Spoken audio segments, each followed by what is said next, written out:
Hi all, thanks for joining. See the numbers going up. We'll start in a few minutes.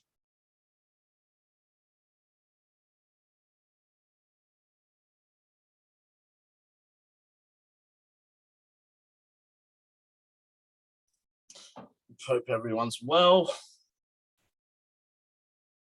We usually start with a slide or two, but you can tell I'm slightly losing my way.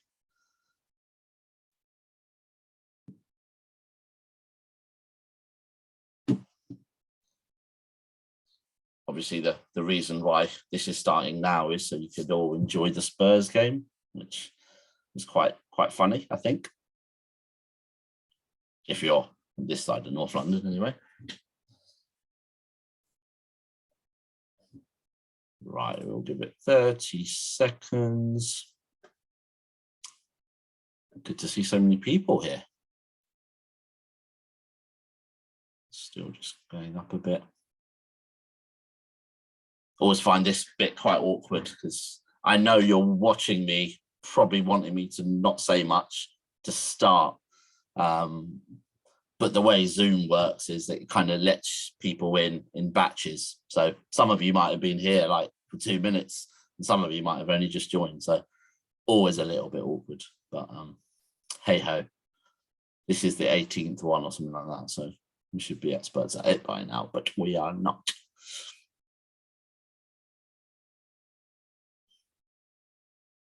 Right, see a few messages there.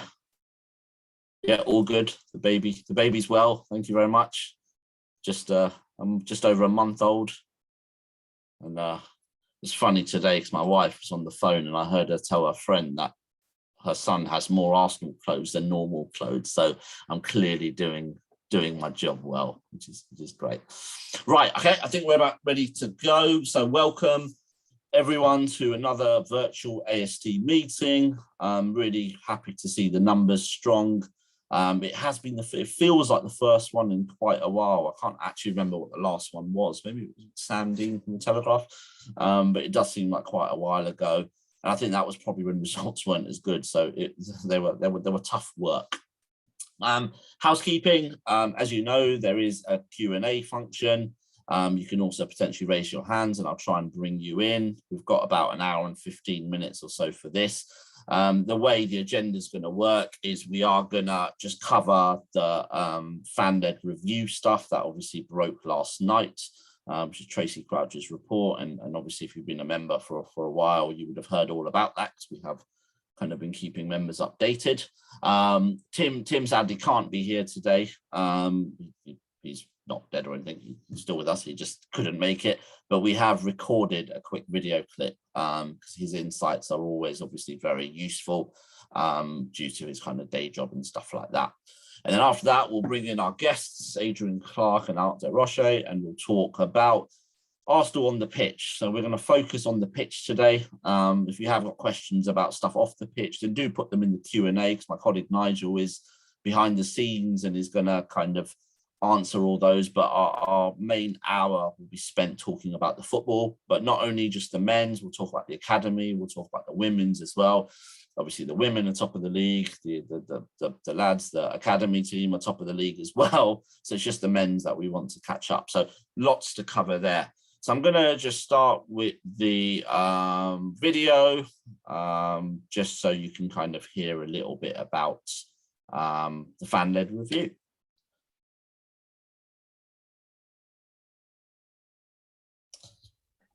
Hi all, welcome. Some of you will have already been welcomed because you're obviously here in this live event, but there'll be some of you watching the recording and also some of you listening for the first time on the podcast. So a warm welcome to everyone. We're recording this on Thursday, kind of early evening, around sort of 24 hours or so after the breaking news of the fan-led review that came out, the report by Tracy Crouch. And we just thought we'll kind of do a little bit of background context, what it means for Arsenal, what it means for the AST going forward. And yeah, we thought it could be quite useful. So I'm going to hand over to Chloe, who's going to sort of compare and going to kind of lead the questions, and myself and Tim will kind of give as much information as we can. Chloe, over to you. Thank you, Akil. Tim, the long-awaited review has come out. What are your initial thoughts? I think this is really good news for football fans, for AST members, and how we want to see the game going forward. Members might remember at the time of the Super League debacle, we got a meeting with Boris Johnson that helped to apply the pressure for that to be cancelled. But at the same time, we pushed the Prime Minister to do more on the ownership and governance of clubs. We actually made the point in the meeting to him that the AST is having more time talking to our Prime Minister than it had to Stan Kroenke, which is a bit ridiculous, but it made the point. And then he set up this review led by Tracy Crouch, what was called a fan-led review of ownership and governance. We did a big survey of all of our members, used that to inform oral evidence and a written response, made submissions to the inquiry, worked with other fan groups. And yesterday, Tracy Crouch published it. And I would say it's not got everything the AST asked for, but it's got the underpinning recommendation to create an independent football regulator, which is so important, because that would be an organisation where the owners themselves aren't deciding all the rules and deciding all the decisions. And that allows for lots of positive things like more distribution of revenue across football, protecting the pyramid, golden shares for fans, better corporate governance at clubs, advisory boards, supported engagement with clubs, more on diversity, more for the grassroots. I think just across football, it's really good news. And it, as I say, it does very much represent what AST asked for. So I'd like to thank everyone who's following this for the help you've given so far. And to pick up on the golden share point, why is this so important?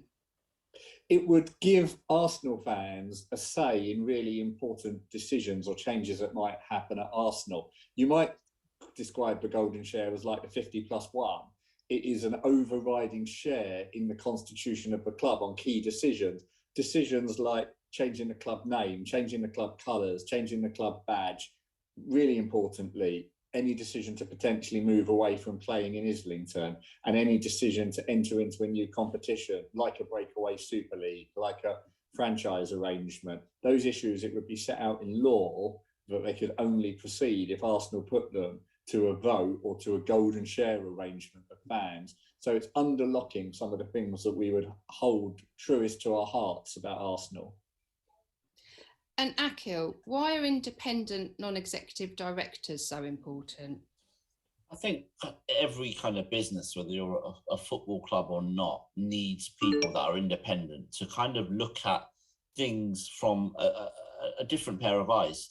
You know, if you've been at a business or a football club a long time, you own it, you know the owners, you're not really independent, and you potentially, I'm not saying that you can't do a good job, but you might sometimes be a little bit biased and you might have a vested interest. Having independent non-exec directors just mean that there's people there who can actually look at it very, very clearly. You know, if you put me in the Arsenal boardroom, I probably wouldn't be able to look at it objectively. If you put me maybe in a boardroom of Tesco or Sainsbury's, suddenly I don't have that vested interest. I can probably look at it as quite fairly. So I think that's one of the big things. It also just ensures that the company's being run, you know, in the best way possible. So it's great for governance.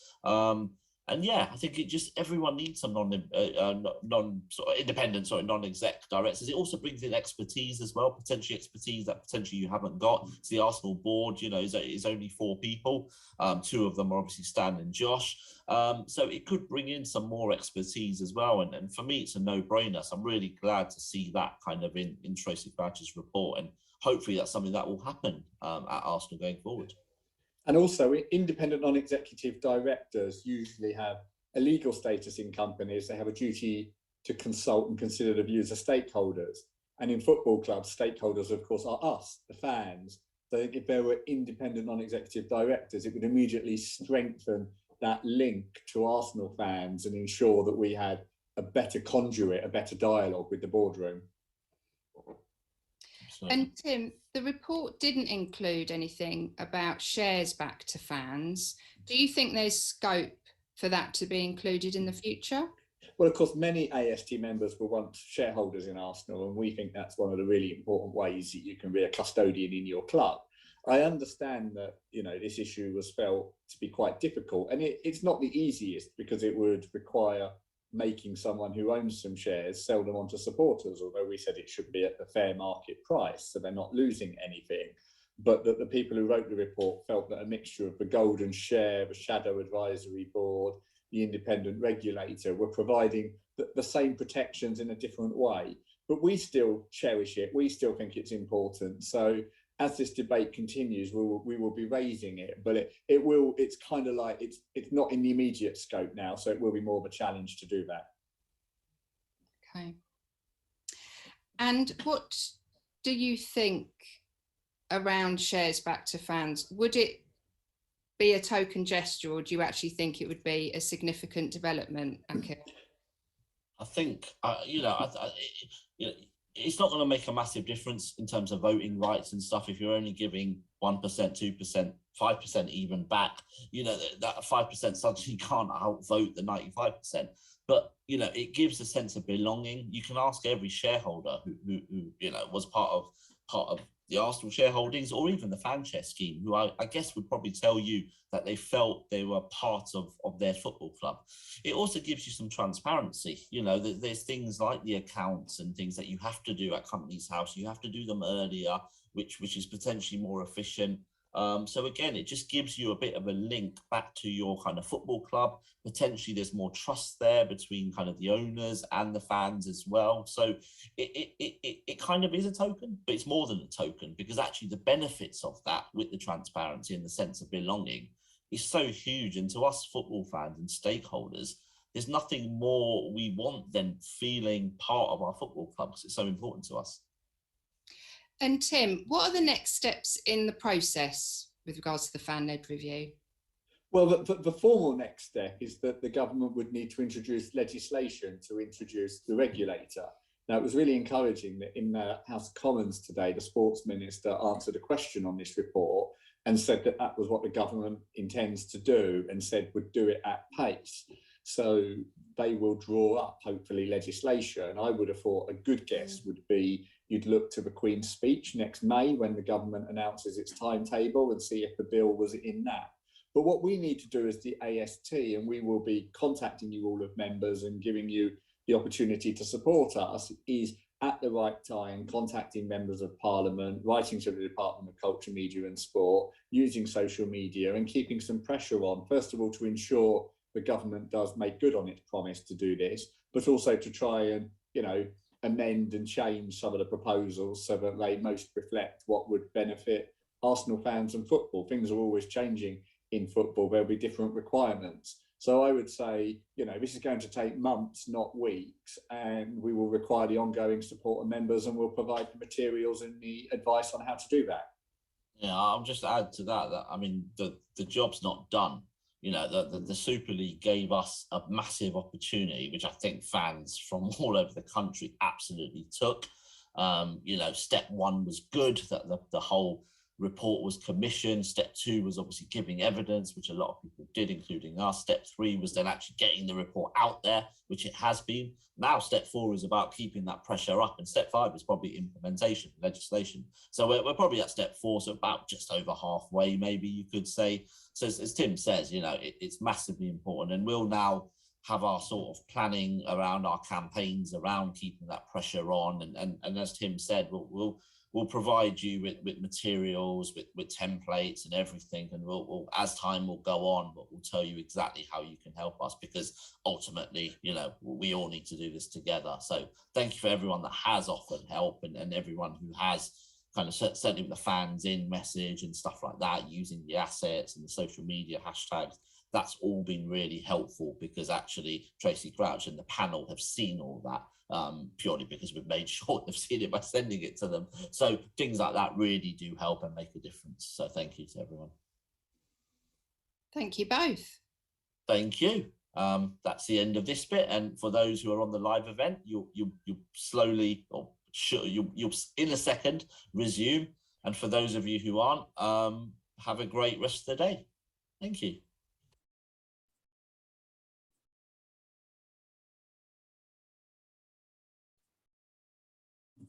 Welcome back. Really weird watching yourself, by the way, and kind of remembering to put your camera off, and oh god, that was stressful. But I hope that gave you some insight. You can't really keep Tim away, even when he can't make it. He's still sort of on the event some way. I've seen a couple of questions come in. Nigel is going to do his best to kind of answer them in the chat, so we'll kind of keep the next hour to football. Just a quick plug for our Christmas event, which is on December the 7th. So if you remember, kind of last year we did a virtual event with Lee Dixon. I think the year before that was a pandemic. The year before that, we did Bob Wilson at the Emirates. And the year before that, we had the 89 film in Piccadilly. So this year we're back at the Emirates, Per Mertesacker. And we are going to talk a little bit about the academy, but Per Mertesacker is going to be our guest speaker. Should be a really good night. So for those who are kind of local to London and can make it, please do register. Obviously, if you're not local to London, and I know we've had lots of members from abroad join us kind of over the last 6 months and before as well. Obviously, you're just as important to us, so we will have a virtual element. So just ahead of Per kind of going on the stage in the venue, we're going to do an exclusive just on Zoom where Per will kind of answer your questions for about half an hour or so. We'll also do a dedicated raffle for those joining us virtually. And then those kind of in the venue as well, we'll have a raffle as we'll be raising money for the Arsenal Foundation like we do kind of every year. So really looking forward to kind of hosting and arranging that. A few people have emailed in to ask what our sort of plan is for meetings. And I mean, we'll have a bit of a hybrid approach. You know, we'll continue to do virtual meetings because people are busy. People do live all over the world, not just the country. But we will try and do the odd one face-to-face as well, just to keep, because, you know, it's important for those who sort of look forward to the meetings. We have had people tell us that they miss that interacting and haven't seen people for a while. So we want to make sure we're there for all of our members. So yeah, really looking forward to that event. So enough from me. I think you've heard enough from me. So I want to welcome my two guests. That's Adrian Clarke and Roche. Welcome, gentlemen. Just if you want to unmute yourself and share your cameras, which you have. How's it going, Adrian? I mean, this is your fourth time, maybe back. You keep coming back, so you know, it's obviously going well. How are you? Yeah, I'm honoured. Yeah, no, it's always good. It's always good fun. Good to speak to you guys. And yeah, no, thanks for having me back. Looking forward to the next hour or so. No problem. And Art, it's your debut at the AST, isn't it? It's yeah. I mean, this must be the peak, right, of your career so far. Yeah, definitely. Hopefully I'm all right today. I'd want to apologize if there's any background noise because the flat upstairs have a toddler, and if that comes through, I apologize to people. But thanks for having me. I can't really criticize kids having just had one. So yeah, and thank you for humoring me as well by agreeing with me. So we're going to kick off with kind of the football sort of chat. As I said, we want to focus on the football with you guys who obviously watch Arsenal, analyse Arsenal so much for the various kind of outlets and stuff like that.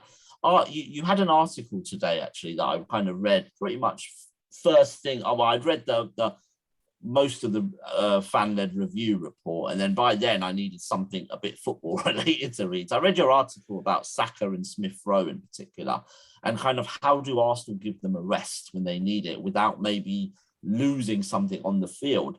You kind of, like, for those who potentially haven't read the article, do you just want to kind of cover what you said in the article and your thoughts, and then Adrian, I'll come to you with the same sort of question.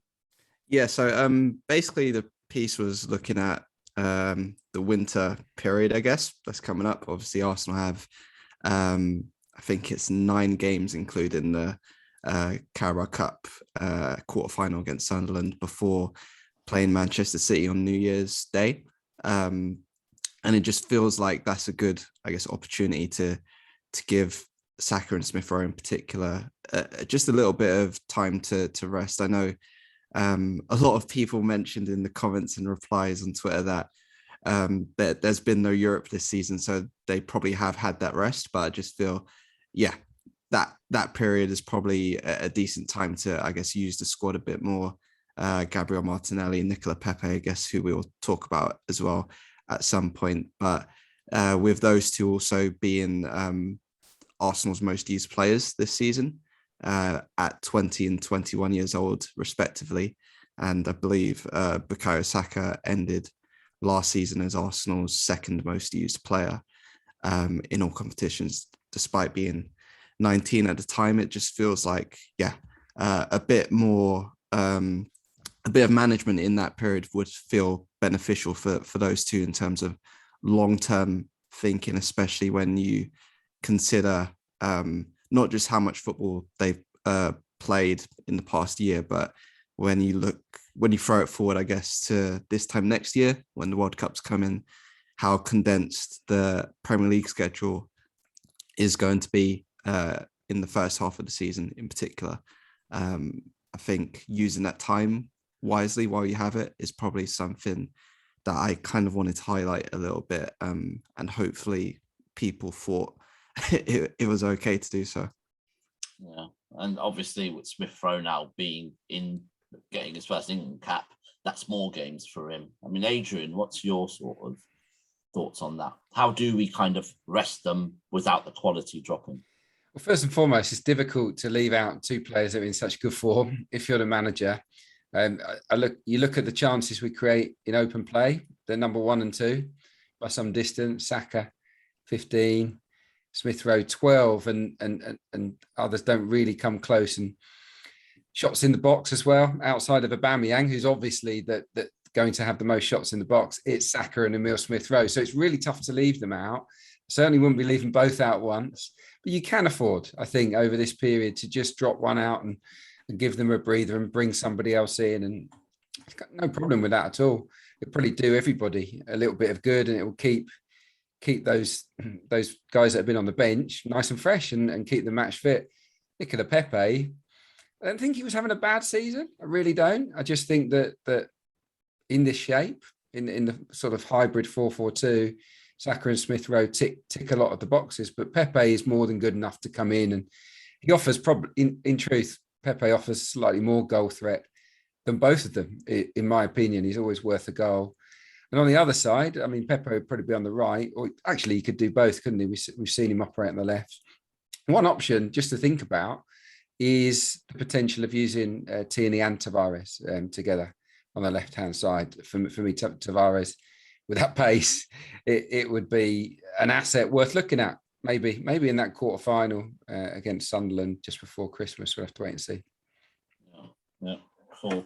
I want to touch on the academy, and then we'll kind of go back to the first team. I just wanted to pick up on that article because obviously it was fresh in my mind and maybe fresh in others.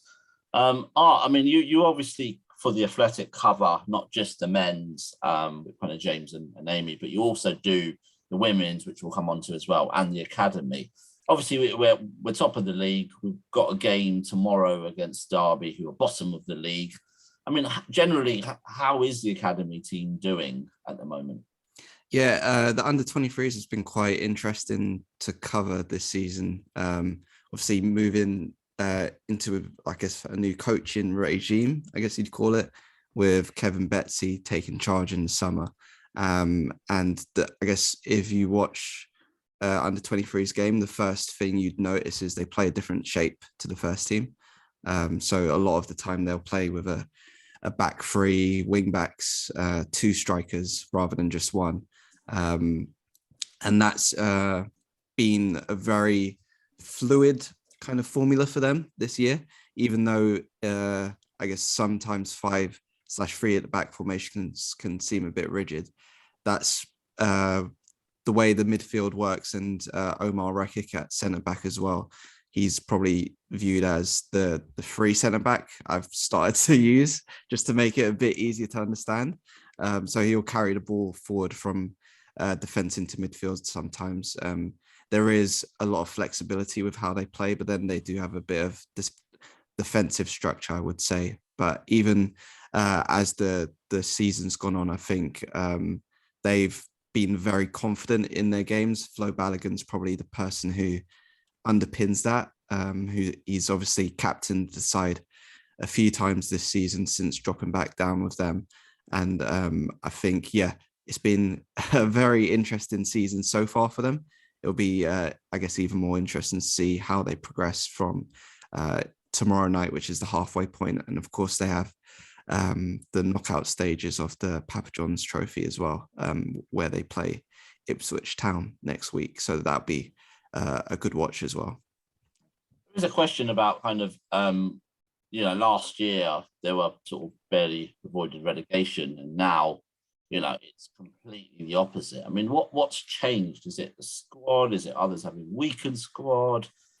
What's kind of changed?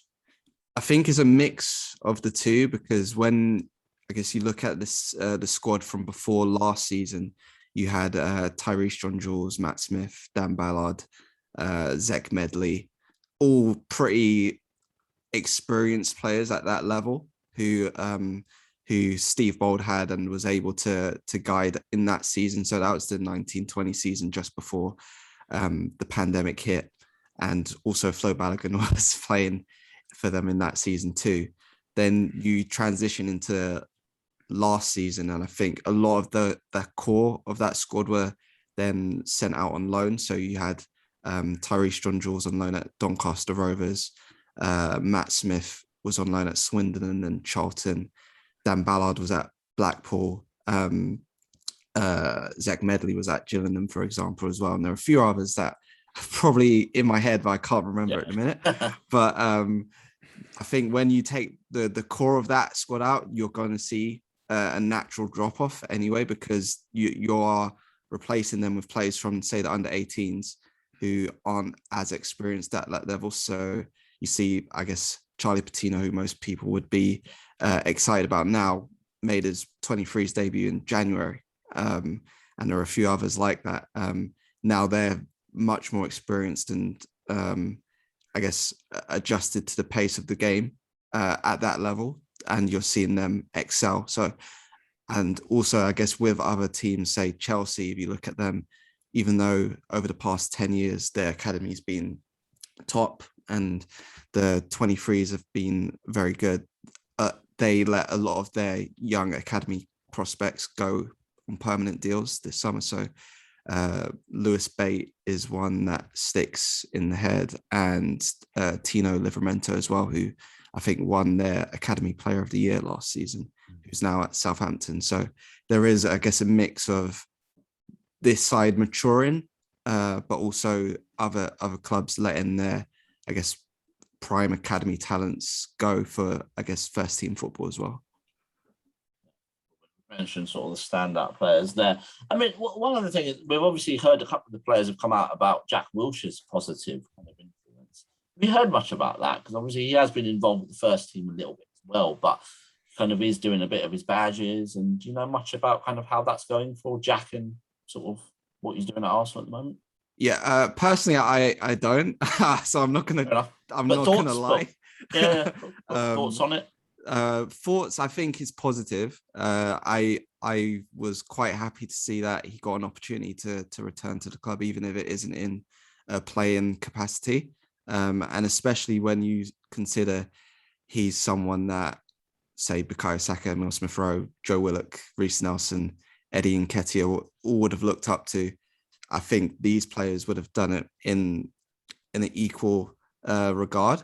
So to have him around the place, to even if it's just giving little nuggets of advice at certain points during training sessions, or if he sees something after a match, or even if it's not football related, if it's something more personal, I think that can only benefit them and also benefit him in finding, I guess, what he wants to do with his career next. If I can just jump in there, a number of clubs around the country have now started to employ senior pros as mentors in the under 23 setup, haven't they? In terms of signing them specifically to be playing members of the under 23s, to be there with the sole purpose of adding experience and guiding these guys through and being there as one of them, but sort of that bridge between the players and the coaching staff. Yeah, it'd be fascinating to see if Arsenal would be interested in doing something like that moving forward. You wouldn't want it to block the pathway of anybody, clearly,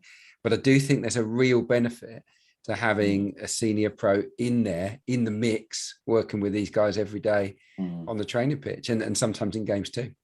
I know it's slightly different, and Arsenal haven't done it that way, but obviously Arsenal are getting in. I mean, Jack's here. I mean, the David Seaman coming back for, I think he does a couple of days with Arsenal, and, clearly it's helping someone like Aaron Ramsdale.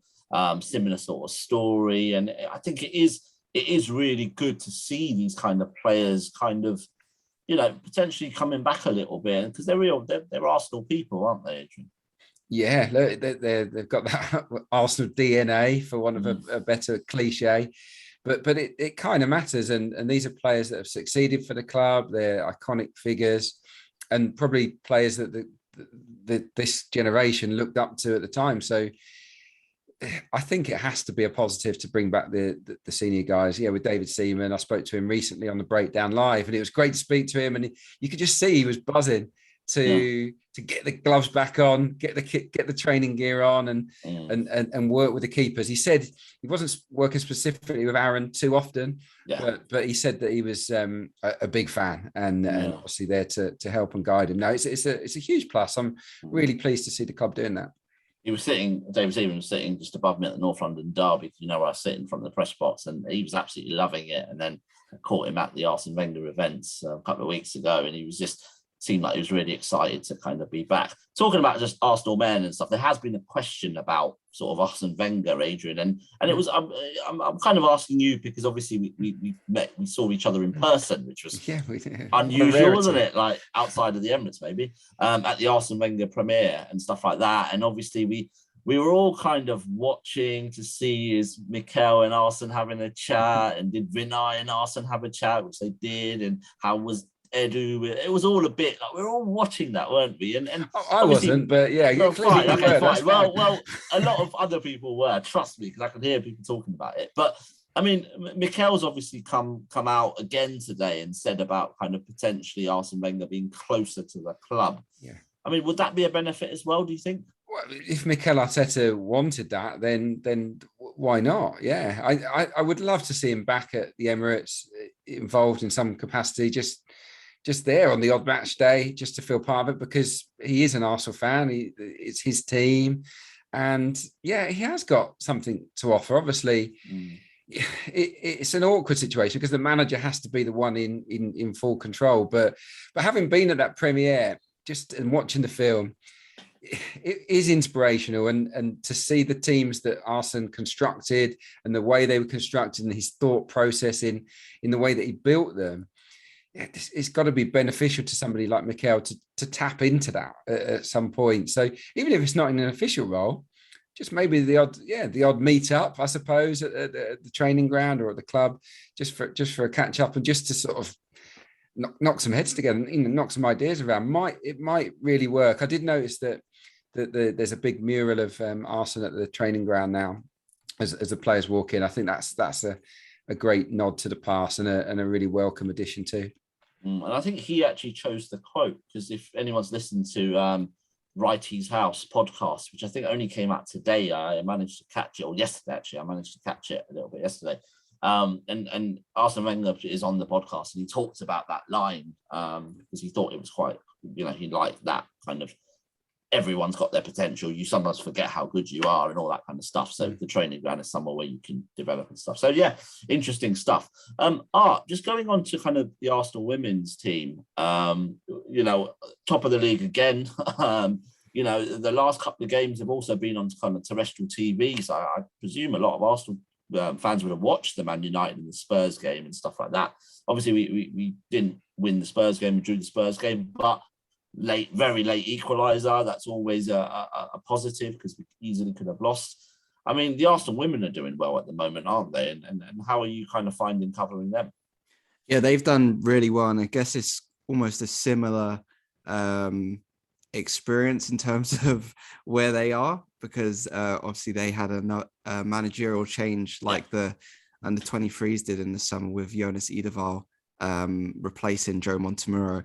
And it was interesting to see they're similar in some ways in terms of wanting to be dominant, but also they're different in other ways in terms of how aggressive they are, both in terms of, I guess, their demeanor, but also how they want their teams to play.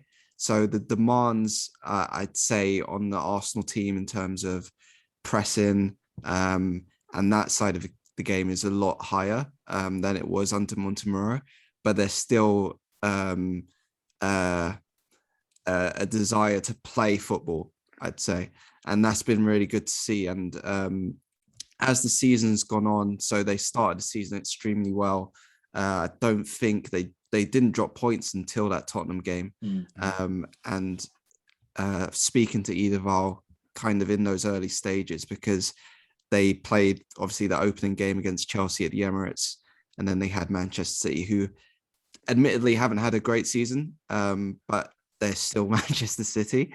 And Edeval actually admitted he preferred to have a harder start. So they actually had to be on it from the off. They also had their Champions League qualifiers before actually getting into the group stages. So they did have to be on it from pretty much before the season even properly started. So it was quite encouraging to see how quickly they were able to start, and they've maintained that for the most part. I think against Tottenham, it rather than it being they played badly, I don't think it was that. It was more Tottenham brought the game to them, which I think myself and Adrian have spoken about it before. But it was I felt that was good to see, because oftentimes in games, say against the teams that aren't in the traditional top three in the WSL, those teams will just drop off Arsenal and sit back and defend for 90 minutes. And if you're Arsenal, if you're Jonas Edeval and you want to take the team to another level, I don't feel that's the best preparation, if that makes sense. You're going to want to play against teams who will give you challenges, defensive challenges, as well as being able to cut them apart if they're sitting deep. So I think that's one side of the Tottenham game that I was encouraged by, even though it wasn't a win. It gave them a different sort of problem to overcome. But yeah, going into the next week, obviously they have the FA Cup final, which is last season's cup final. And that's against Chelsea. Emma Hayes is Chelsea, and yeah, I'm sure Adrian and everyone else watching is going to be looking forward to that. Yeah, I think there are tickets still. I mean, we've obviously got the Chelsea FA Cup and we've got Barcelona at the Emirates, I think a couple of nights after our event with Pearl, actually. So there are tickets available. Adrian, before I come to you, I mean, there's a hand up from Anjar. And if it's about the women's team of the academy, keep your hand up and I'll come to you in a second. Sometimes people do it by mistake. So I'm just curious. Anjar, I'll come to you if it's about the academy or the women's. If it's about the men's, we'll probably come on to it a little bit later. Adrian, what's kind of your view on the women's? And has there been any standout performers and just generally your view? Very impressed. Yes, lots of standout performers. I think that Edeval looks a great coach, and the improvements that he's made have been telling. Individually, where do you start? I mean, you have to start with Vivian Miedema, who's, for me, just an exceptional striker. Was brilliant in the game against Spurs, even though obviously we didn't win the game. Katie McCabe had a storming season last year. She's carried on in a great form. I think she's an outstanding player. That left foot is Podolski-like. Said it before. It's an absolute hammer. Beth Mead is scoring for club and country, scoring great goals as well. Real sort of star turn, and we haven't even got to sort of Kim Little and people like that who do the business every year. It's a real shame. Leah Williamson got injured, of course. She's a good leader at the back. I've always liked Leah Valti as that sort of principal holding midfielder. Didn't have her best game actually in that North London derby. She struggled a bit, but every other time I've seen her, she's been near on perfect. So this Arsenal team is a great side, I think, and I believe it's capable of challenging Chelsea for the title. And yeah, if there wasn't a team called Barcelona in the Champions League, they might have a shot at winning that. But that feels a step too far, having seen the highlights of that Barcelona game in the group stage. Yeah. And just finally on kind of the Arsenal women's, I mean, do you think the stock's never been so high? Because we talked about the Man United and Spurs game being on terrestrial TV. I saw people tweeting about it. It was trending. I mean, I watched both games. The next one's obviously at Wembley. Tickets are selling well. The Barcelona game is selling well. There's excitement around it as well. I mean, it's great to see, isn't it? Yeah, I think what helps with that is, I guess, not just the visibility on TV, like as you mentioned, but also the voices around it. So especially when you look at it from an Arsenal point of view, and I know he doesn't solely tweet about Arsenal, he will tweet about other players that he likes, but Ian Wright's presence on Twitter, I think, helps it a great deal too, because when you see someone like that consistently speaking about the game, and I guess normalizing it as well, just so it's football, it's not viewed as women's football, it's just viewed as football, then that helps a great deal, I feel. And then you do have, I guess, like we mentioned, the Spurs game was on Women's Football Weekend, which was an international break in the men's game. So there are also opportunities that can be taken advantage of. So I do think, and especially with the Arsenal side being so good at the minute, as you say, I'll use your words, the stock's probably never been higher. And when you see the potential of growth as well, I think if there was a moment to get it interested, it probably is now. If not, like maybe 2 years ago. It's something that AST actually raised with Arsenal about just doing their utmost to make sure when they can, it's not always possible for scheduling, but to make sure the men and the women aren't playing at the same time. There were some examples, I think the Man City game, when there was a men's game at the Emirates, and then the women's game was about an hour later. Some people did make it down and did very well, probably left the Emirates a few minutes early, but obviously it's not ideal for people, and some may have had to choose and stuff like that. So it's really important just to make sure that is, and Arsenal get it. They're completely, they want both teams to be supported well and stuff like that. So I think that's another good thing. So going on to kind of the men's team, we talked obviously about Smith Rowe and Saka, and before we kind of talk about the back four, I just want to ask you about sort of, Aubameyang, and then kind of tied in Lacazette as well. So if we start with Aubameyang, Adrian, last year, let's be honest, people were questioning Aubameyang, maybe still are, but we're really questioning his appetite maybe. But what we have noticed this season, certainly since getting over COVID and missing the first couple of games, his pressing has been better. I mean, that Spurs game, he led from the front, and he's done that a few times this season. Maybe he's not scoring as much as he was when he first came here, but he's scoring a little more. How do you think Aubameyang is doing this season? And then what do you think his role? Has he got the legs to continue that pressing game all season? I hope so. I mean, he's 32, so he's not a spring chicken. He's not, he's knocking on, I guess, in terms of striker age. But yeah, I'm glad you brought up the pressing. I mean, yeah, I read a stat before the last game. No striker in the Premier League had made more pressures than he had compared to other strikers in the league so far this season, which was very impressive. So it shows a pressure is basically going to close somebody down. So he's working harder, I would say, than before, which is good because it sets the tone for the rest of the team. And I do feel that Lacazette's presence in recent games has kind of sparked everybody around him. He's just so eager to work hard and get stuck in really in those forward areas. And it's definitely got everyone going around them. So yeah, I think he's 32. He's got 4 goals in 10 starts. It's a perfectly respectable start to the season, almost 1 in 2. But because of his age, you have to look towards the future, don't you? Soon, it has to be part of the plan, doesn't it, behind the scenes? That right, what sort of player are we going to bring in to ultimately take his place? Not right now, but maybe next season or the season after. So yeah, look, he's going to be fine for this season. Lacazette in behind him. I like the combination. I think that they feed off each other quite nicely. We don't, on the subject of pressing, I should bring this up.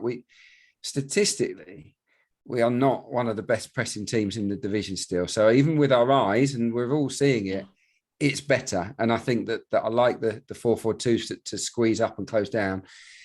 In terms of winning possession inside the final third, with the 3rd lowest in the league and with the 4th lowest in terms of winning possession in the middle third as well. So ball winning in general is something that I think the team will need to work on and are working on. Sure, they'll get better. But yeah, look, not worried about Aubameyang and Lacazette for now, but because of their age, you have to think ahead, don't you? And yeah, I'm sure that the scouts and the recruitment department have got their eye on 1 or 2 frontmen already. Adrian, just staying with you on Lacazette, obviously out of contract at the end of the season. We started the season with him really not getting minutes, and you could kind of see, okay, I can see the future here. Lacazette's not in the future, and he'll probably just play a part. He played in that West Brom game in the League Cup, and he played all right. But you thought, yeah, he'll probably be a bit part player, and he'll see his contract out, and then he'll go somewhere else. But obviously, things have changed since that Brighton game, wasn't it? And then obviously Palace, who scored that last-minute equaliser. Suddenly, what do Arsenal do there? He's on biggish money. He probably, his agents will be reluctant to just sign a 1-year deal at his age. They'll want security and a long-term deal. But what do Arsenal do? Because at some point you have to kind of think, do we continue playing him or do we try and bed someone in? Yeah, and you have to consider what the player would want as well, because it's his choice, isn't it? At the end of his contract, when it runs out, what he wants to do. Does he think he's going to get enough game time, or will he choose to go somewhere else where he'd be nailed on to start as the main striker every single week? From Mikel Arteta's point of view, it's easy. Are Arsenal a better team right now with Alexander Lacazette in it? I think the answer is yes. So you just keep rolling on, don't you? You just pick him. If he keeps delivering, then you keep on playing him. And then from Mikel's point of view, it's up to the player, up to the club to sort things out. But it's an awkward one. It is. Because you do have to look beyond the here and now. But the bottom line is, right now, he's being picked ahead of Martin Odegaard, who was brought in for an awful lot of money in the summer. He's being preferred. So to dispense with him you'd need you'd need someone to come in and replace him. Not least because last season he was our top scorer, I think, last season. He's certainly our most clinical finisher. This season, though, even though I think his creativity is great, his work rate's phenomenal, I think he's doing a great job for the team. He's only had 4 shots inside the box. And obviously he's not played as many minutes as other people, but he just needs to remind himself that he's also in the team to score goals. What's your sort of views on the Aubameyang thing, and Lacazette's kind of role and future role? Yeah, on Aubameyang, I think probably just echo what Adrian said. I feel I think I did something on it a few weeks back about basically for me, because so as you mentioned earlier, the women's Manchester City game was on the same day as the North London derby. So I was at the City game and I wasn't at the Tottenham game. But then for me, I guess the moment where I guess Aubameyang's pressing looked evident was against Crystal Palace. It just seemed like he was running after every single time that Crystal Palace player had the ball. He was just racing after them. That game, it didn't seem too organized though. And then as the weeks went on, it seemed to get a bit more refined against Aston Villa, when I think that was when Lacazette started in the Premier League, gave him a bit more support, and then also against Leicester as well. So I was quite pleased to see that. And I think even at Liverpool, there were moments in the first half where he was trying to do that as well. But I guess the less said about that game, the better. In terms of in possession is goal scoring, I think that will come.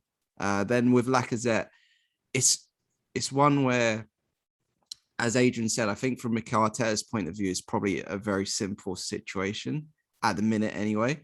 When I've kind of thought about it myself before, I have thought along the lines of, short-term deal, but whether he accepts that is another discussion. And it is almost as if you're looking for a blend between the two, like a Lacazette and Aubameyang type, someone who can drop deep like Lacazette does and connect play quite well, hold up the ball, but then also someone who can stretch defenses and get into the box like Aubameyang does. And it just seems like they're too far apart from each other. I know Aubameyang this season has improved in that respect in terms of dropping off. If you think of his goal for his goal in the North London derby. So Tierney passes the ball into him, he spins it to Smith Rowe, and then a similar kind of situation leads to Smith Rowe's goal against Aston Villa.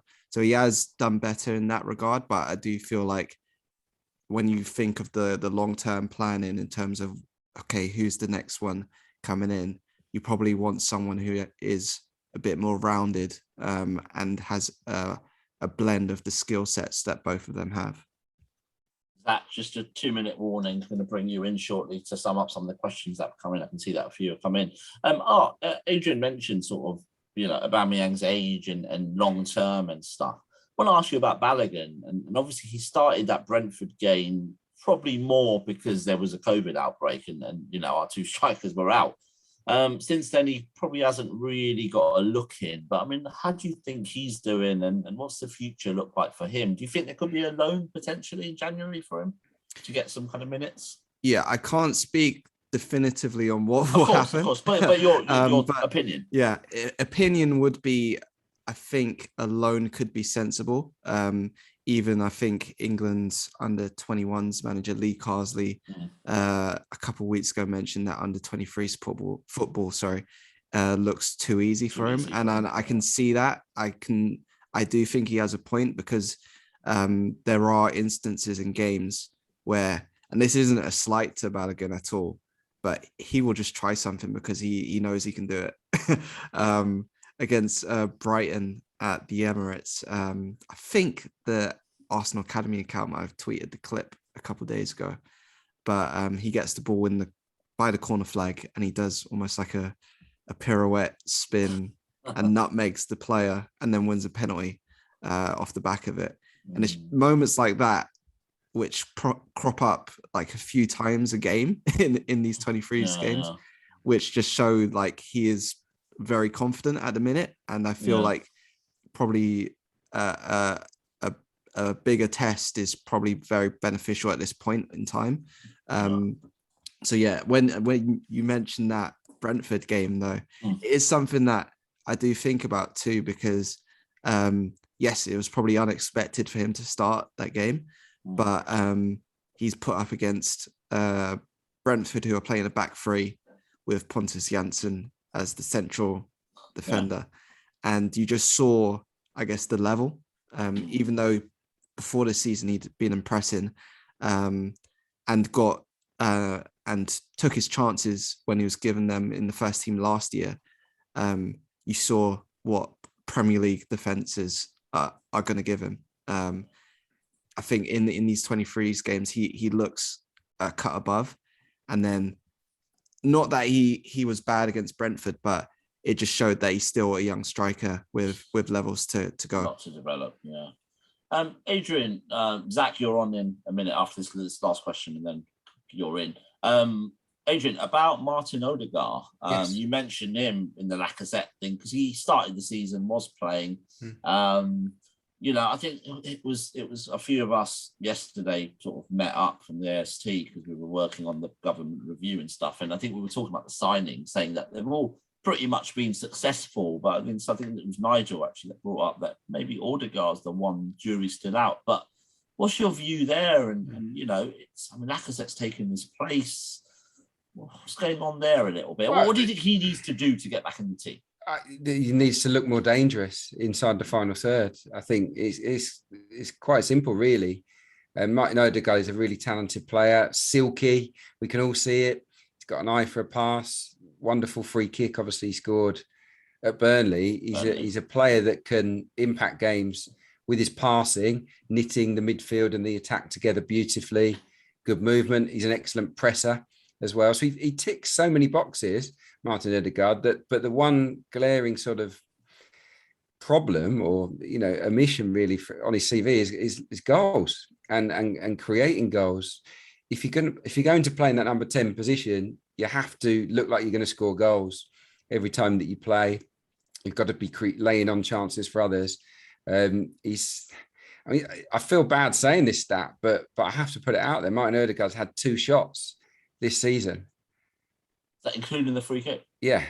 So he's had one more somewhere. Yeah, so I mean that I find remarkable. I was scratching my head when I saw that. But yeah, so that is what he needs to add to his game. He's a very good player, clearly, but right in the here and now, in this sort of narrow 4-4-2 or 4-4-1-1, where we're sort of we want to connect the front guys, he misses out to Lacazette, and I don't think he can have any arguments about that. But his time will come, no doubt about it. But he has to stamp his authority on games, a little bit like Mesut Ozil towards the end, well, throughout his time, but towards the end when he was in and out of the team, he has to take matches by the scruff of the neck, dominate them, and score goals. And if he's scoring goals, he'll get picked.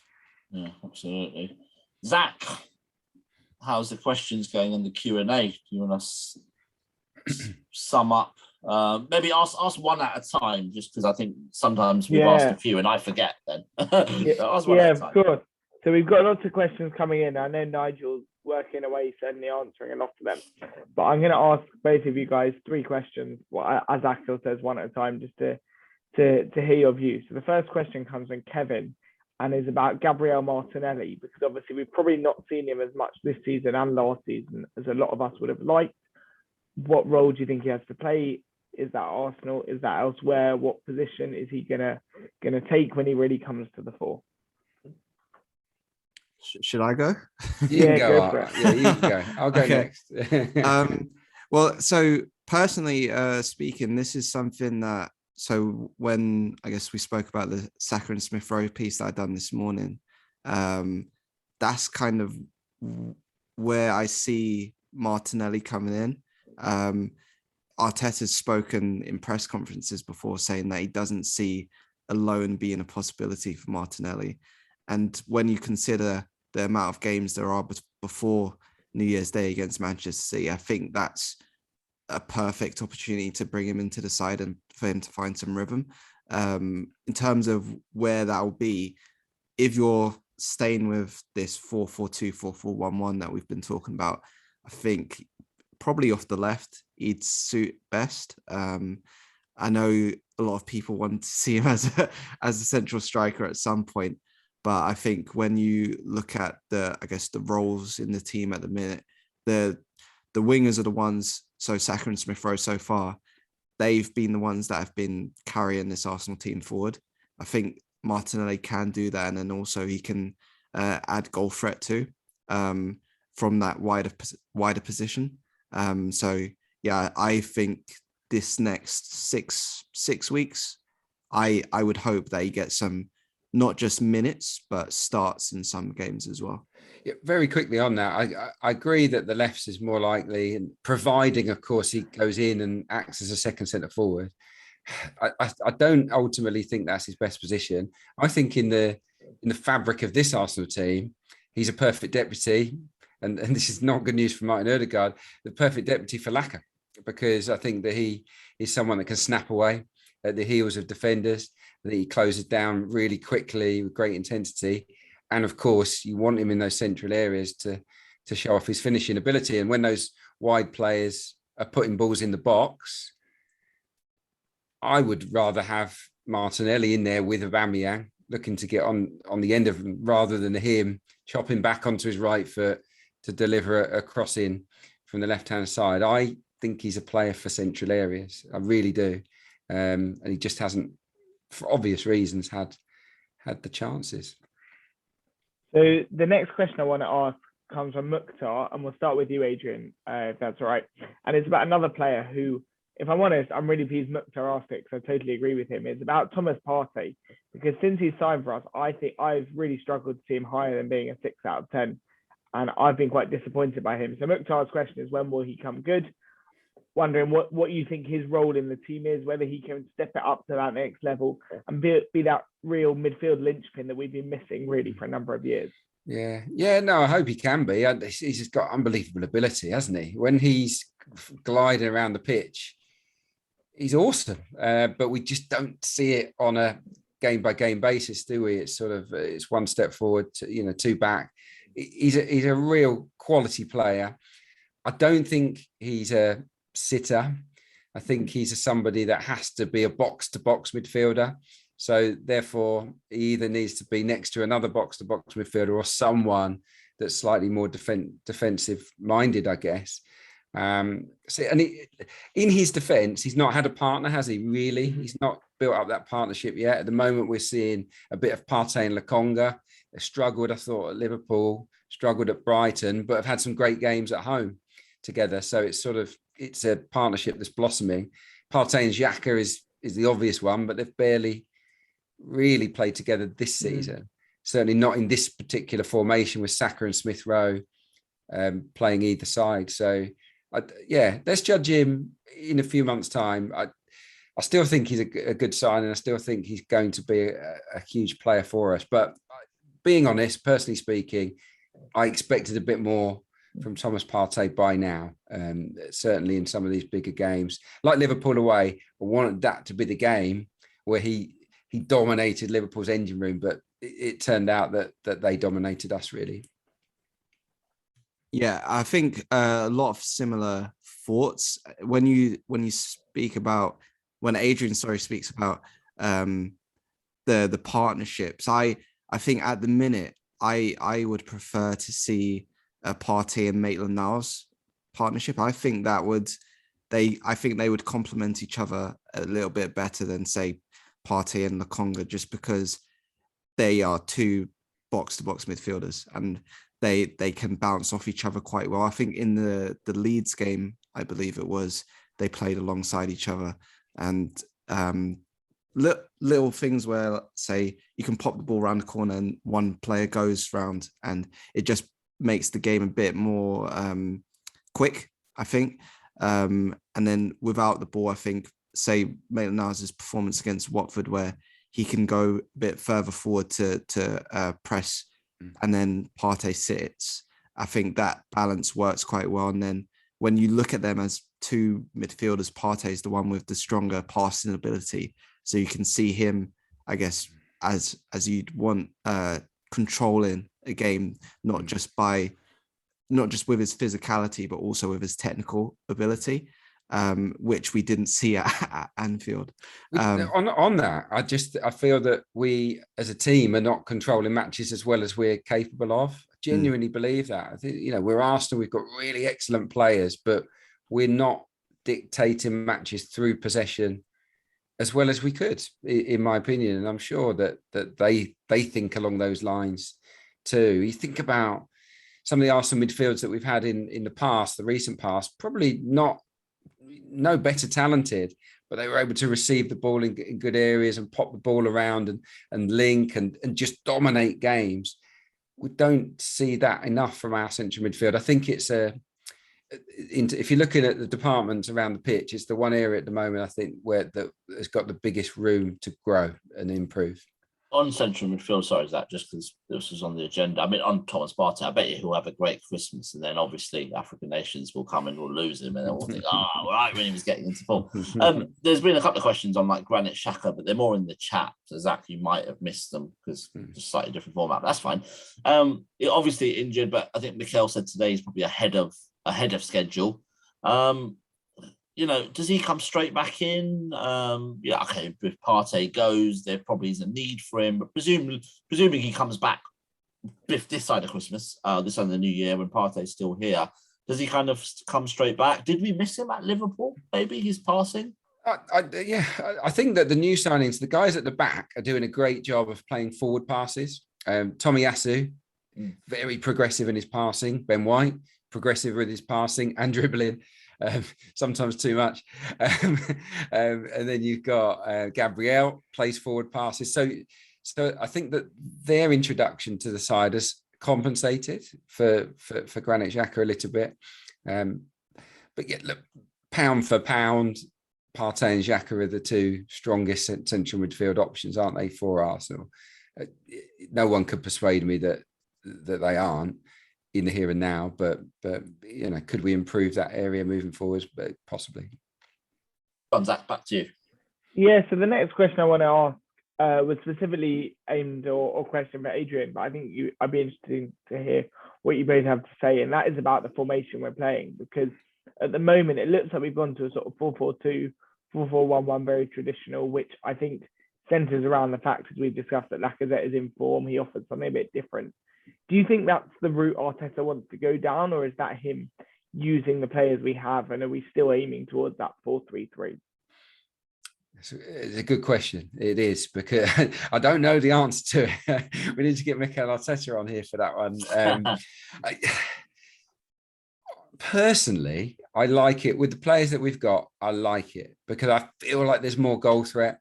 I think with the 4-3-3, we were one goal threat light at the top end of the pitch, and when we played with a back three, it was the same with the two in behind the one, the 3-4-2-1. Here we've got two wide, hard-working wide men that offer a goal threat, and our two best goal getters on the pitch at the same time. So it is a team for the here and now. I think the fans connect with it. I think they like the football. I do. And in the place where Arsenal are at the moment, I don't know if Art agrees or disagrees, but Arsenal aren't going to suddenly become Chelsea or Manchester City or Liverpool. We need to sort of get back to basics. And I think that's where the coaching staff are trying to get the team. Hardworking, industrious, get every bead of sweat out of each player on and off the ball, and then hope that we can take our chances and score goals. We're not going to be that pretty brilliant swashbuckling team yet, so we have to do the basics right. And I think this 4-4-2, 4-4-1-1 is the right system for the here and now. But I don't know. Can any manager look towards the future too far, really, in terms of their formations? It's about winning, isn't it? And if Arsenal are winning in this system, that's going to be his number one. Why would you want to change it? That's how I'd look at it. Yeah, from my point of view, I think it's not the first time we've seen Arteta go for a more functional means to an end, I guess we'd say. Obviously, in the 2019-20 season, he went with the 3-4-3, which worked in the FA Cup run, and then he used it in the first half of last season. And I think the issue there was it just became a bit too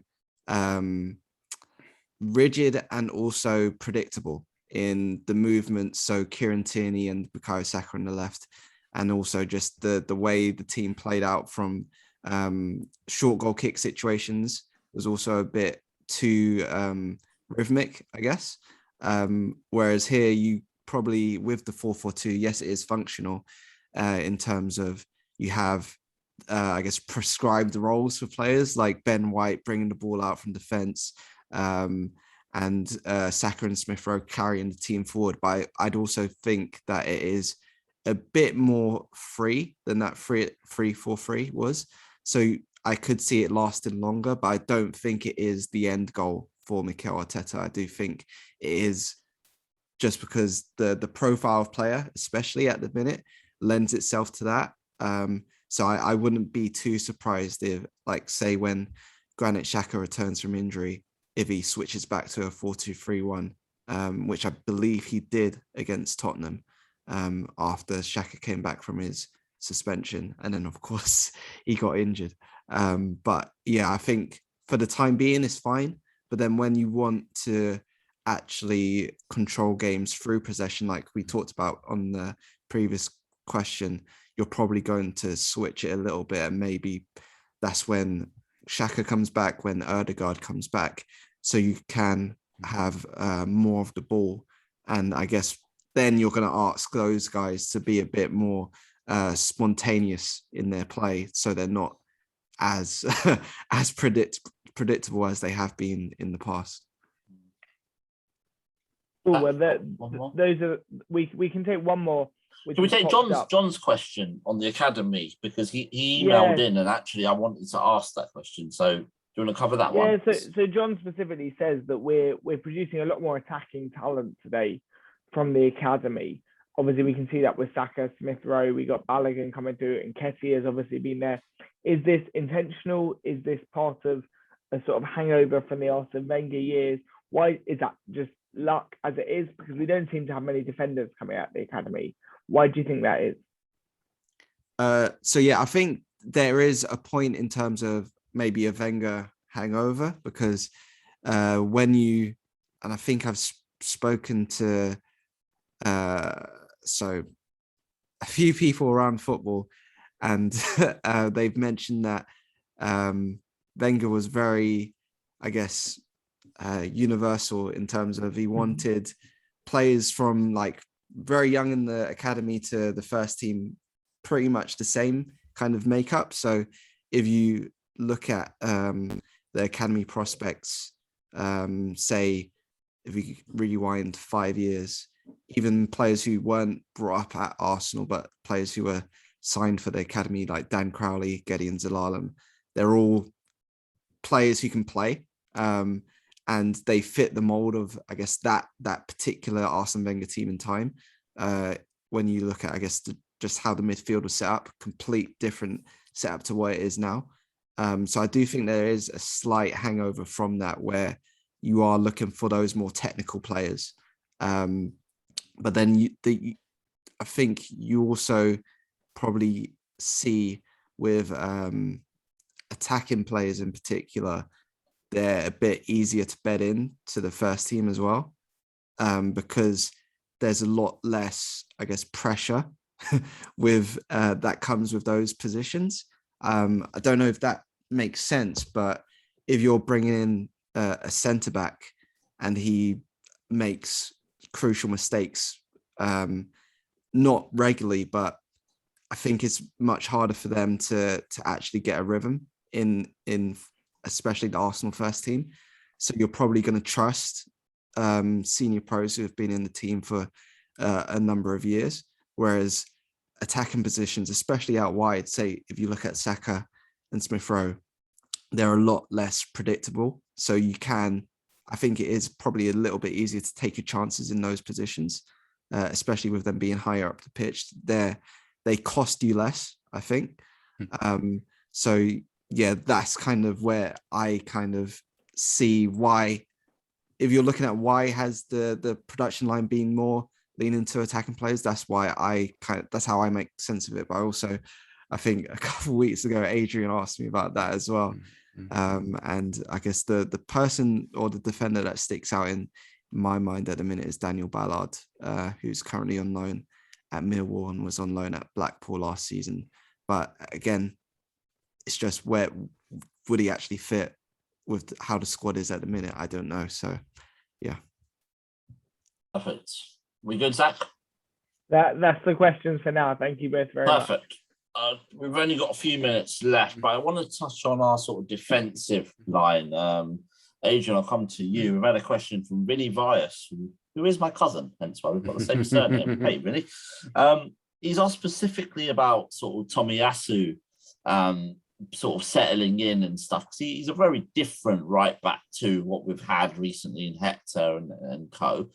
How do you think he's kind of settled in? And then also sort of the second part to that was about the sort of Gabriel and Ben White's partnership that is just really blossoming, isn't it? And kind of Rob Holding, Mari haven't really got a chance to get back in, have they? No, they're big positives, aren't they? Yeah, Tomiyasu's done great. I see him as a third centre-back, to be honest. I think that when Arsenal have the ball, especially when Tierney and Tavares are flying forward, he slides across. We've kind of got three tall centre-back types there to hold the fort. So that the balance of the team, it works. He makes sound, sensible defensive decisions. Looks much sort of plays older than what he is. No, lots of positives about Tomiyasu. He's not going to be dynamite every game, but he's been nice and solid. The Gabriel and White partnership works for me. Good balance with the left right foot. They're both comfortable on the ball.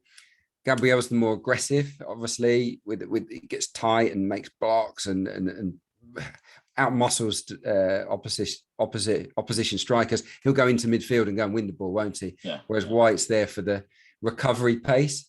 And one of the recent breakdown lives, actually, before a game, we looked at the pace of those three players. I looked at the pace, the top speeds of every Arsenal central defender this season, so including Holding, Mari and Chambers, I think it was. And the three new guys, Tomiyasu, Gabriel and White, in that order, were the quickest by quite some distance. So, yeah, having that pace allows us to defend higher up the pitch with a bit more aggression, because we know if someone flips it over the top, we've got that pace to recover. So yeah, I really like the look of our back four, but there is work to be done, and it's definitely not the finished article. And there are overwhelming positives at the moment, so we should focus on those. But Absolutely. Our expected goals against, which is a metric that some people like, some don't, isn't good. It's the fourth worst in the league. So you look at that in isolation, you say, right, okay, our back four is better, but can we defend better as a team? Can we keep opposition teams at bay better? 100% we can. Ramsdale, I think Arsenal goalkeepers are the fourth busiest this season. So if you combine the saves of Ramsdale and Leno, Arsenal goalkeepers shouldn't be the fourth busiest. They should be the fourth least busy, in my opinion. So there's work to be done, but this back four and goalkeeper, I definitely like it. Yeah. Art, thoughts on the back four? We'll come on to Tierney and Tavares specifically after this, but on kind of the other three. Yeah, I think when you're looking at that for that makeup, obviously, I think the first game they all played together was Norwich. Norwich after the September international break, and then Burnley after that. I think that was Burnley was the first game where I was like, okay, you've got a foundation there, because especially after in the second half, it just seemed like there was barrage after barrage, and they all seemed to deal with it well. I know Ben White on that afternoon had a few iffy moments on the ball, which everyone's probably forgotten now because the clean sheet was kept. But he was kind of coming back from COVID as well, which I guess is, Gabriel had COVID last year and he took a while to come back as well. I don't know. Maybe, But yeah, I've been really encouraged from, I guess, that whole unit. Even in, I guess, I call it back five, include Ramsdale on that, for what they've brought, not just defensively, but also with the ball. I think the way we talked about Aubameyang setting the tone defensively earlier, they almost set the tone offensively, especially Ramsdale with how he distributes the ball. Not just, I guess, with the sprayed long passes that everyone likes to see, but also his short passing is really snappy as well, which I like. Sets a good tempo, I think. And I know there are times where maybe, I guess, Ben White dribbling up the pitch is probably not the right moment, but I also like that side of the game as well. What I was, I guess, hoping to see a bit more of was not say left back's fine, I think, but at right back, we all know, as Adrian mentioned, Tomiyasu's defensive fullback. So I guess what point do you look to then make him a bit more adventurous? I know he gets the ball into Saka really well, and his crossing has been quite good in the last few games too. But when do you start asking for a bit more, I guess, overlaps, underlaps? When do you start asking for that? I'm not sure. And is he the one to do that? That's kind of where my thinking is. It's not negative. That question to Adrian. Let's put that question to Adrian. You're doing my job for me here, Art. Thank you.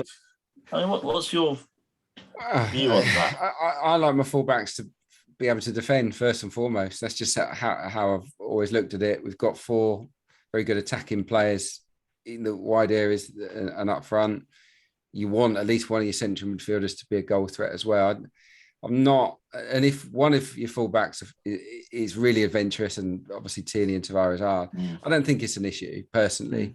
I don't think we're ready as a team to start having Tierney and Tomiyasu camped on the edge of someone's 18-yard box and leaving just Gabriel and White to deal with it. I think I feel more comfortable myself as a fan watching to have Tomiyasu nice and steady. That's how I like it for now.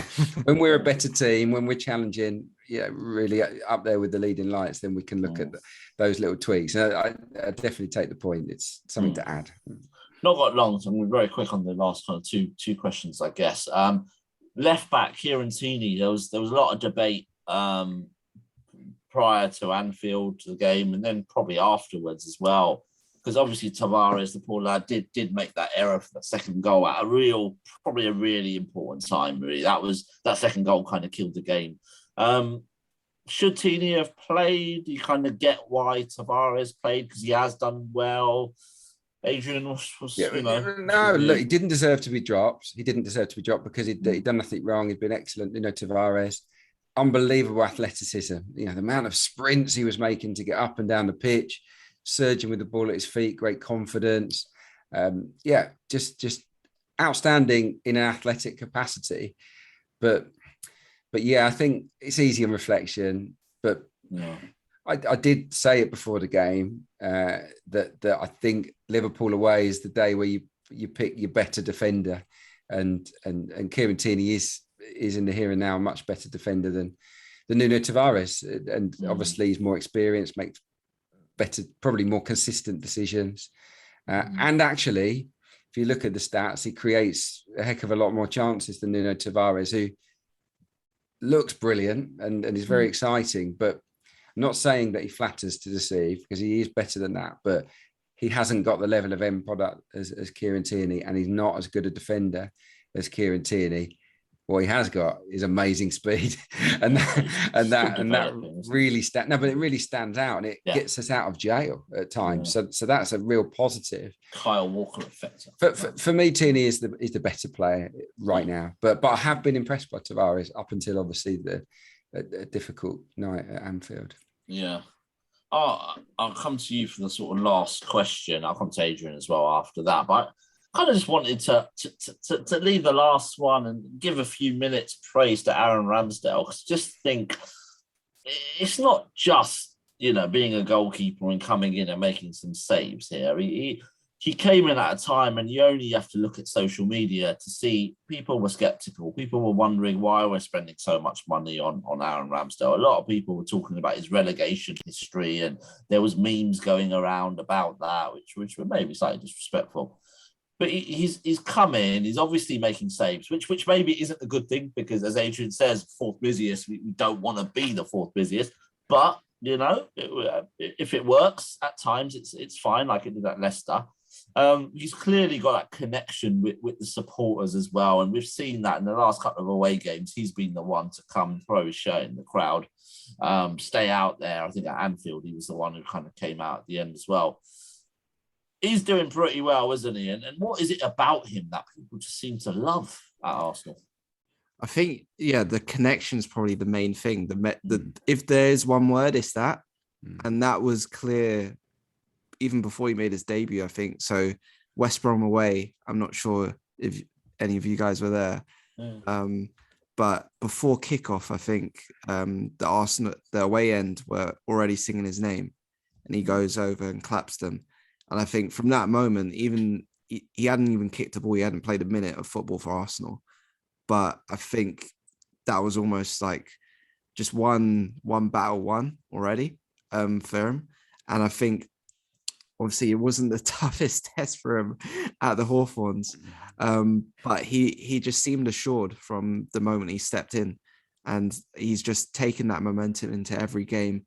And then also when you see him, and he is as busy as he is, he seems to really enjoy that, I feel. The way, even against Liverpool, when I think it was still Trent, Trent, Trent, he hit it over. And the camera goes to her, and you see just his big smile. And I think people take to that, and it's not just, I guess, a token thing as well. You can tell that he actually really does enjoy it. So that, I think, even my mum, because we were watching the game on the TV, she was like, "Yeah, he's proper." Banter with the Leicester fans as well. Yeah. Like, doesn't care if they're calling him whatever they're calling him. Yeah, you know what I mean? Like those moments, those, I guess, more intangible moments that you can't see in stats are what people probably take to like so much more. And then he backs it up with, I guess, being reliable in goal, and also being a very good distributor of the ball as well. Well, what I loved, I'll come to you, Adrian, for the last word on Ramsdale, and probably the last word tonight. But what I also loved was that kind of first Liverpool, I didn't love the first Liverpool goal, by the way, but what if I find a slight positive in that is we expected him to save it because that's the impression he's made on us. And he expected to save it. If you looked at him after, he was pretty upset that he didn't save it. Maybe the bounce didn't help, but he was very disappointed about that. And that, I tell you what, that's the sort of goalkeeper I want, who's going to be furious that he hasn't saved it. No, I get that. I wouldn't pin anything on him there. It was a really good header. But he was going the other way. But no, it's good that he's disappointed. He felt he could have saved that. And it's good. The point that Art made is really good as well. We all want to play for Arsenal. We all wish we were playing for Arsenal right here and now, don't we? I know I do. Right? Yeah, I was lucky enough to get there. But what you want to see from players wearing the badge, wearing the shirt, is that they're enjoying themselves. You want to see them having fun, don't you? And relishing it and owning the badge. Yeah. And I think that's what he's doing, and he's in the form of his life, riding that wave, and he's a very, very good goalkeeper, isn't he? His passing is fantastic. It really is, and the confidence that he's showing. I think Art used the term earlier about the sort of the springboard of the attacks, the defensive guys, and Ramsdale definitely is. Have you seen how many times he's picked out Aubameyang with a long pass as well, with a goal kick? He's mixing it up lovely. The only goalie with a better save ratio is Edouard Mendy at Chelsea, who's been obviously brilliant. So yeah, look, Ramsdale is great, and the connection with the supporters is important. And if you look around the team now, we've got a few characters in there. Yeah. Got Ramsdale at the back. You got Gabriel, who I think is a good personality. Ben White, I think, is growing into that. I think we'll see more of him in the years to come. Tierney's your down-to-earth fighter, isn't he? And then you've got Saka and Smith Rowe, Hale and Boyce, and Lacazette and Aubameyang, two front men with huge personalities. There are guys there that people like and want to like. It's just about winning games now, and look, we're heading in the right direction. I know it was difficult the other day at Liverpool, but where we are in the league is a good platform to kick on between now and the end of the season. And I don't see any reason why we can't challenge for that fourth spot. Won't be easy, but we can challenge for it. But to make it, we have to make a number of big improvements. But one thing Ramsdale can't do, I don't think he can improve much on what we've seen so far. That is as good as it gets from him.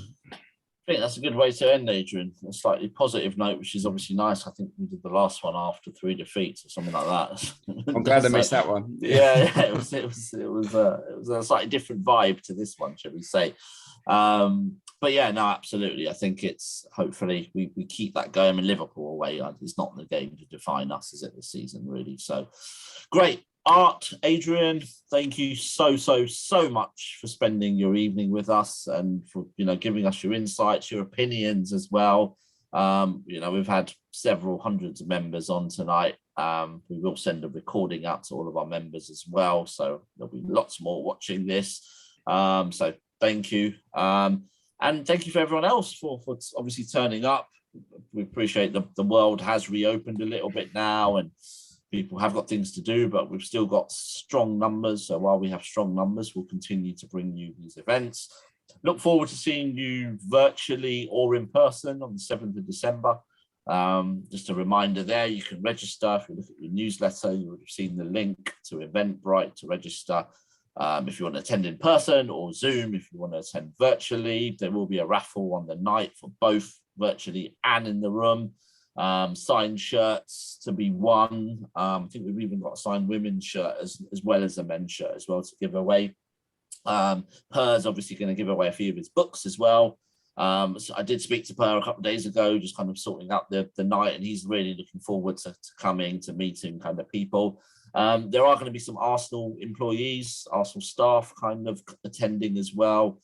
A lot of them are from kind of the venue team and commercial team and stuff like that. And they'll be walking around talking to fans. And it's a real opportunity for AST members to talk about their experiences in the ground, their thoughts and things like that, because you're actually going to be talking to those people that make the decision. So, if you do get approached by kind of a member of staff, do give them 5 minutes of your time, because actually that's your chance to kind of, give your views and stuff like that.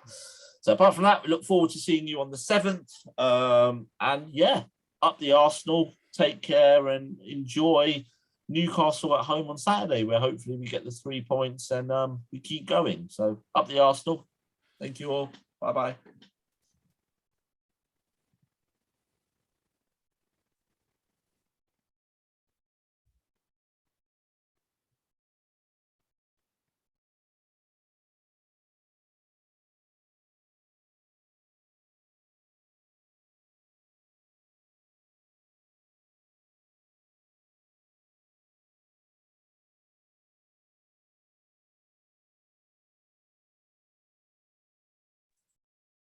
Nigel, there's a link in the chat. If we just go to that link, we can debrief. Cheers.